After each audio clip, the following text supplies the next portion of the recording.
अभी हम गणेश भाई जी से सुनेंगे सत्यता की शक्ति से वृत्ति परिवर्तन कैसे होती है। ओम इसको शांति। सुनेंगे। सबसे पहले तो आप सभी का स्वागत है। आज का जो टॉपिक है सत्यता के शक्ति के द्वारा वृत्ति परिवर्तन, ये जो टॉपिक है परसों की जो संडे संडे का जो वाणी है अव्यक्त वाणी, इसके ऊपर जो है इसके मनन चिंतन करके बनाया गया है। इसमें बाबा ने कहा कि सत्यता की शक्ति और उसका फाउंडेशन पवित्रता है और निशानी है चलन व चेहरे में दिव्यता। ये वाक्य आपको याद होगा, बाप दादा सत्य के निशानी एक स्लोगन के साथ बताते हैं कि साकार ब्रह्मा बाबा के द्वारा हमने सुना है, सदा खुशी में नाचता रहे। तो सत्यता का अर्थ ही है सत्य स्वरूप में स्थित होकर चाहे संकल्प, चाहे बोल, चाहे कर्म करना। तो यहाँ जब हम गहन चिंतन करते हैं तो इसके जो टाइटल है अभिव्यक्तवाणी का, जो बाबा के महावाक्यों को गहराई से चिंतन करते हैं तो पता चलता है कि किस तरह से बाबा इन बातों में गहरा राज समझाते हैं। सत्यता की शक्ति के द्वारा उसके फाउंडेशन को कैसे मजबूत किया जाए, सत्यता का फाउंडेशन क्या है। और दूसरा बाबा ने कहा चलन और चेहरे में दिव्यता कैसे ले आए। मुझे याद आता है जब भी हम मधुबन जाते थे तो भट्टियों में अक्सर हम दादियों के जो क्लासेस सुनते थे उसमें जानकी दादी का मुझे बहुत ये महावाक्य बहुत बार मुझे सुनने को मिला और प्रेरणा मिलते रहे उस बात से। दादी हमेशा कहा करती थी कि सच्चाई और सफाई, ये दो बातों के ऊपर आपको मेहनत करना है, सच्चाई और सफाई। और ये झलक दादी में हमें देखने को मिलता है और हमने साक्षात देखा भी है कि किस तरह से वो अपने सच्चाई और सफाई के पुरुषार्थ के द्वारा बाबा के नजदीक आई।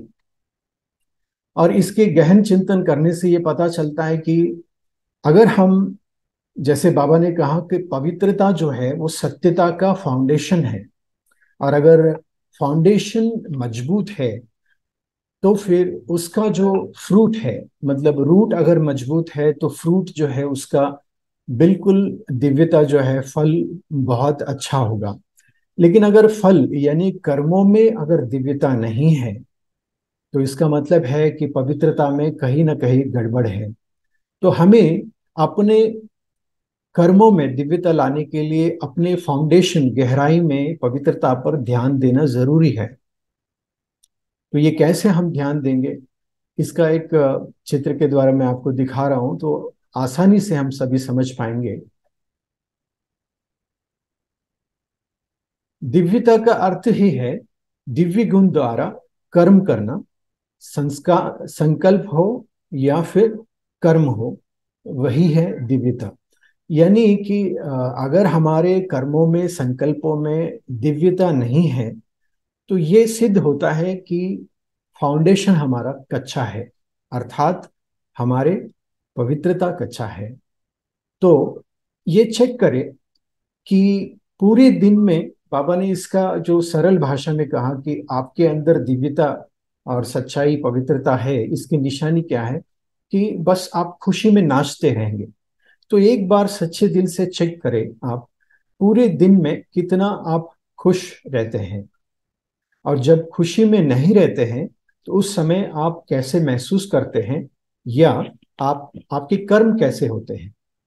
तो एक एक पल के लिए आप अपने दिल से पूछें कि पूरे दिन कितना खुश रहते हैं, और जब खुशी में नहीं रहते हैं उस समय पर आप कैसे महसूस करते हैं।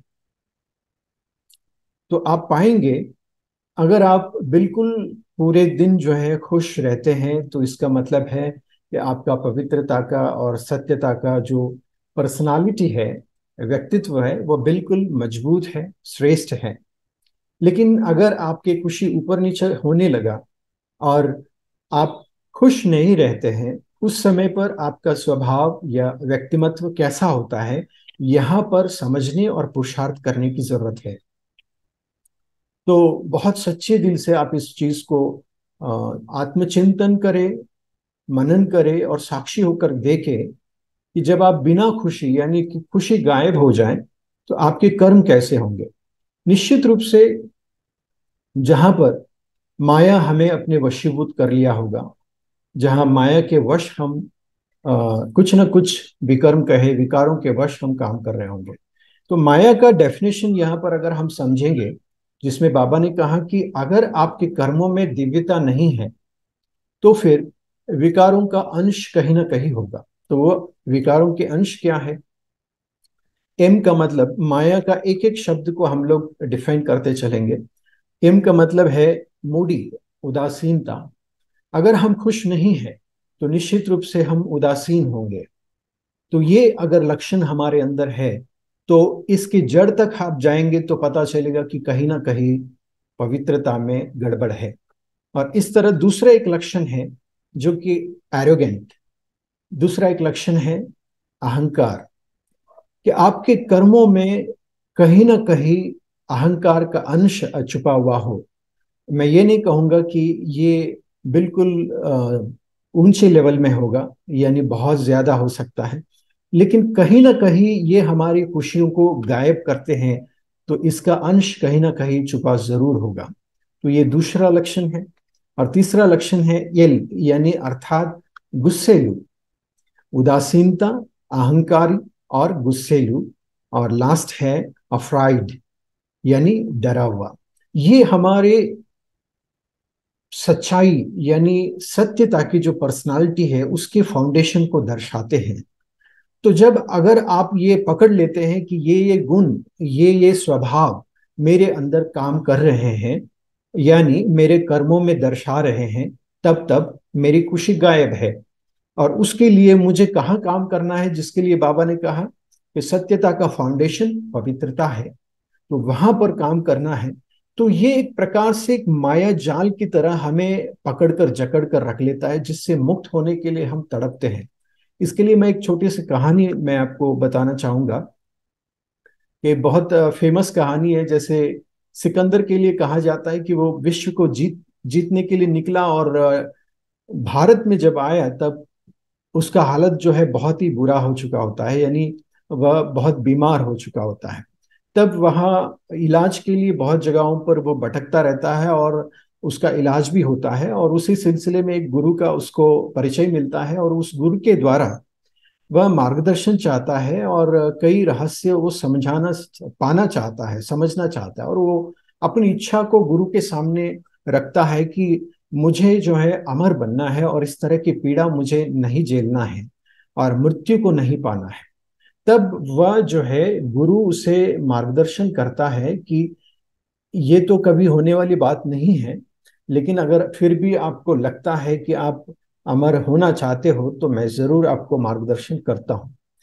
और वह कुछ एड्रेस बता देते हैं उन्हें कि यहाँ आप जाएंगे और वहां पर कुछ जल जो है एक पहाड़ के ऊपर से आप गुजरते हुए एक गुफा में पहुंचेंगे, और गुफा के अंदर एक तालाब है, और वहां पर आपको पानी मिलेगा। वह पानी अगर आपने पी लिया तो आप अमरत्व को पा लेंगे। और ये एड्रेस ढूंढते हुए वह पहुंचता है, और वहां पर जाकर के जैसे ही उस जल को लेकर के, उस तालाब के अंदर के जल को लेकर के पीने को शुरू करता है, पीने के लिए मुंह के पास ले आता है, तब एक आवाज उसे सुनाई देता है कि सिकंदर रुक जाओ। और जैसे ही वो आवाज सुनते हुए वो पूछता है कि कौन है जो मुझे रोक रहा है। तो वह एक बहुत मतलब बूढ़ा एक कौवा कौवा बैठा हुआ होता है, और वो आवाज देते हुए उसे सावधानी देता है कि अगर ये पानी आप पियोगे तो बहुत पछताओगे। तो ये कहता है इसका मतलब क्या है, क्योंकि मैं यह पानी पी करके यहाँ बैठा हूँ कई वर्षों से, और मैं पछता रहा हूँ मृत्यु पाने के लिए, क्योंकि ये पानी पीने से तुम अमर हो जाओगे। लेकिन वो तो कहता है कि अच्छी बात है, मैं वही तो पाने के लिए यहाँ पर आया हूँ। तो वो कौवा कहता है कि अगर ये पानी पी लिया मृत्यु कभी नहीं आएगा, और मृत्यु के लिए मैं यहाँ पर बैठ करके तरस रहा हूँ, तड़प रहा हूँ। तब वह कौवा जो है उसे रिक्वेस्ट करता है कि यदि तुम्हें पानी पीना ही है, तुम्हें अमरत्व को प्राप्त करना ही है, तो मुझे सिर्फ इतना सा मदद करो, मेरे ऊपर एक एहसान करो कि तुम जाकर के यमलोक में धर्मराज के पास जाकर मेरे लिए ये पूछ के आओ कि मेरे मुझे कैसे मुक्ति मिल सकता है, मेरा मृत्यु कैसा हो सकता है, उसका मुझे कोई उपाय बता दे। और वह उपाय मुझे बताने के बाद तुम चाहे तो ये पानी पी लो और तुम अमर हो जाओ। तो यह देखने समझने वाली बात यह है कि जिस तरह से वह कौवा मौत के लिए हजारों सालों से इंतजार कर रहा है, वैसे ही जो जो लोगों ने विकारों के विष को पीते हैं ताकि इस भौतिक सुख को ही सर्वस्व मानकर और इसे पीते रहने के विकारों के अमरत्व को प्राप्त करने के लिए, उन लोगों की स्थिति भी ऐसे ही होता है। ना ही वो विकारों में वह तृप्ति आनंद को अनुभव कर पाते हैं और ना ही उससे मुक्त होकर बाहर निकल सकते हैं। और यह स्थिति एक भयानक स्थिति होती है और वो समझता है उसके दर्द को। उसके बाद वो पानी छोड़ करके पीछे चले जाता है। और इसी तरह जब हम माया के बारे में समझ रहे हैं कि किस तरह से हमें माया के जाल में फंस करके हम तड़प रहे हैं, जिससे मुक्ति पाने के लिए, अर्थात मृत्यु लोक से हम मुक्त होना चाहते हैं, तो ये एक प्रकार से वृत्ति एक ऐसा श्राप है, अभिशाप है, जिससे मुक्त होने के लिए हम तरस रहे हैं। तो इसकी गहराई में और जाते हैं तो ये फॉर्मेट अगर हम बदलना चाहते हैं, जो कोई बदलना चाहते हैं, इस फॉर्मेट, इस वृत्ति के अंदर से हम बाहर निकलना चाहते हैं, तो उसके लिए बाबा ने एक फॉर्मेट दिया है। उस फॉर्मेट का नाम है बाबा। और इसके एक एक शब्द को अगर आप समझते जाएंगे, जिसको बाबा ने कहा, तो आपके कर्मों के द्वारा दिव्यता अर्थात दिव्य गुण दिखाई देना चाहिए। और वह दिव्य गुण है, पहली, कुशाग्र बुद्धि, ब्रिलियंट। अगर आपके अंदर नम्रता का गुण है, नम्रता का दिव्य गुण है, अर्थात आपका फाउंडेशन पवित्रता का बहुत मजबूत है। और दूसरा दिव्य गुण है, आप एक्टिव होंगे, क्रियाशील होंगे, मेहनती होंगे, अपनी गहन चिंतन, गहन अध्ययन करने में आप दिल लगा के काम करेंगे। और तीसरा है ब्रेव, अर्थात निर्भय, महावीर होंगे, जो किसी भी रुकावट में न रुकते हुए आगे बढ़ते रहेंगे। और चौथा है अबंडेंट, अर्थात भरपूर होंगे। तो ये माया के फॉर्मेट से, अगर उस वृत्ति के जाल से अगर आप मुक्त होना चाहते हैं, तो एक नया फॉर्मेट को अपने जीवन में ले आए और इन दिव्य गुणों के द्वारा खुद को चेक करें, क्या हमारा फाउंडेशन मजबूत है। तो इसी के लिए, जैसे अगर आप मजबूत नहीं हैं, तो इस वृत्ति का जो फॉर्मेट है, उसी में आप सालों साल बिताते जाएंगे, सालों साल बिताते जाएंगे, जैसे रिकॉर्डेड एक प्लेयर है या एक मूवी है।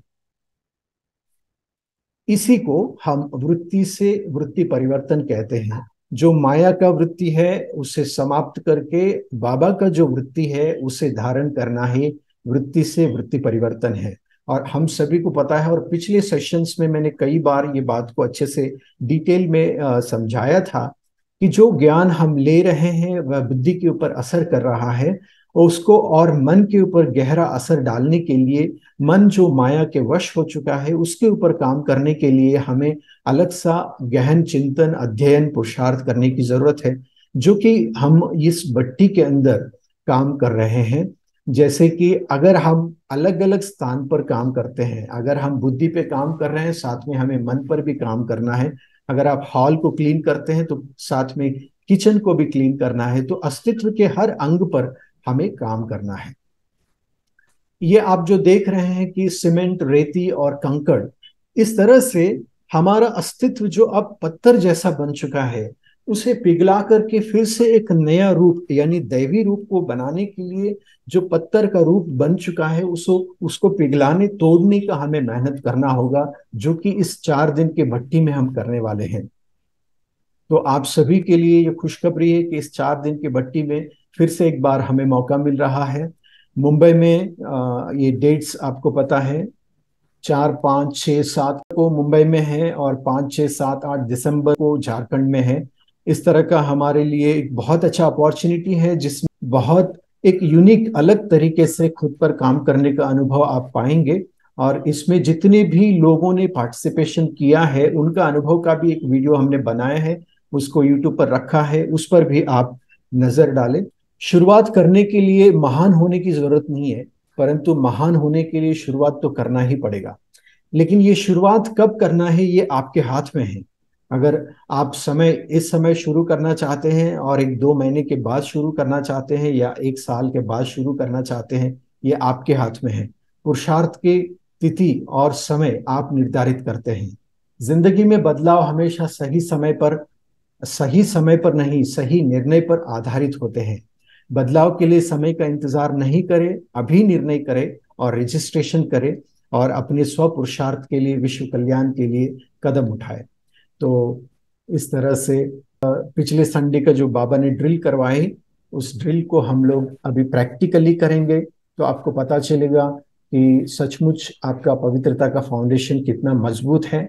बाबा ने खास कहा कि पूरे दिन में 1-1 मिनट के लिए सही या आधा आधे मिनट के लिए ही सही, आधे घड़ी के लिए सही, अशरीरी स्थिति का अनुभव करें। तो अभी हम 60 सेकेंड्स, 60 सेकंड के लिए हम अशरीरी स्थिति का अनुभव करके सेशन को पूरा करते हैं। स्थित हो जाए मस्तक के मध्य अपने भ्रुकुटी सिंहासन पर।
ओम शांति। बहुत बहुत धन्यवाद सभी जितने भी शामिल हुए, और विशेष वृत्ति परिवर्तन की टीम को और बाप दादा को। ओम शांति। ओम शांति सभी को। आज इस कार्यक्रम में मुख्य रोल अदा किया है बबीता दीदी ने।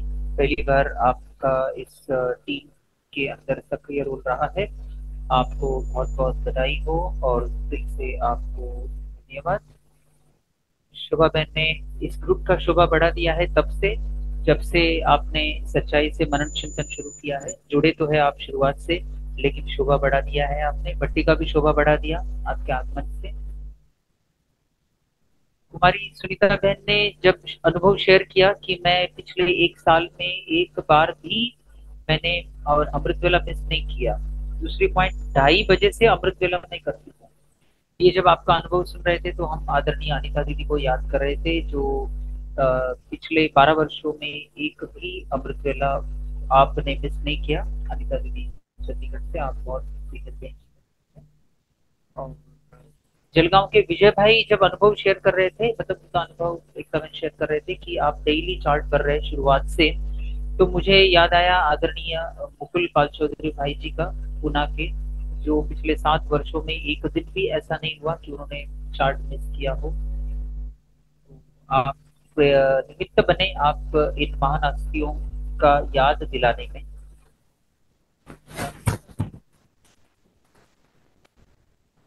आपको वैसे कुछ भी सुनाने की आवश्यकता नहीं है, आपका चेहरा ही खुश कर देता है। आपका खुशनुमा चेहरा जो है वही एक प्रमाण है, एक चलता फिरता म्यूजियम है। आपके बारे में आप इतना ही कहना चाहेंगे। अशोक भाई जी का लक्ष्य बहुत ऊंचा है। हम तो एक ही शब्द कहेंगे आपके लिए, आप सेनापति हैं हम सभी के, हम आपकी सेना है। आपका विजयी होकर ही रहेगा। हम सब आपके लक्ष्य की साध्य करने में हम सब आपका पूरा पूरा हमारा बीसों नाखून हम लगाएंगे। ये हमारी आप सबकी अ, आश्वासन है। गणेश भाई ने बहुत ही सिंपल रूप में रखा अव्यक्तवाणी को। पिछले रविवार का जो अव्यक्तवाणी था उसको आपने बहुत ही सरल फॉर्म में रखा। मनन चिंतन बहुत गहरा था, लेकिन आपने बहुत इजी फॉर्म में रखा। इसको बहुत बहुत धन्यवाद गणेश भाई जी। और शोभा जी ने आज कई टेक्निकल कोऑर्डिनेशन का सेवा संभाला, इसलिए आपको बहुत बहुत धन्यवाद। सभी को धन्यवाद। हम बाबा की याद में बैठते हैं 2 मिनट।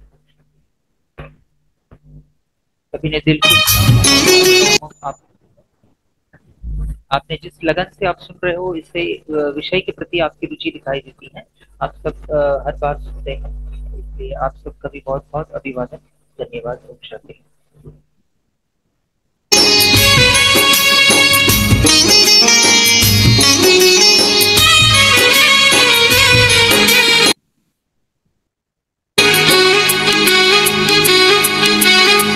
मन खुशी में गा रहा है, वाह बाबा वाह, गोद में मिली है हमको आपकी पनाह, गोद में मिली है हमको आपकी पनाह। मन खुशी में गा रहा है, वाह बाबा वाह, गोद में मिली है हमको आपकी पनाह, गोद में मिली है हमको आपकी पनाह। वाह बाबा, वाह बाबा, वाह बाबा।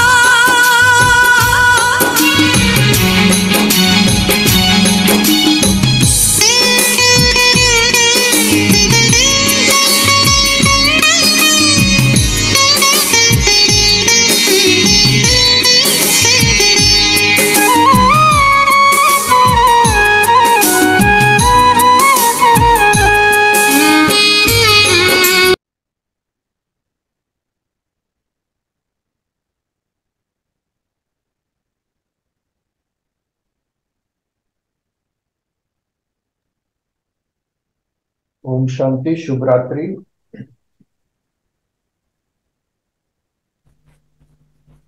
पुनः ओम शांति, शुभ रात्रि। ओम शांति सभी को। शुक्रिया बाबा।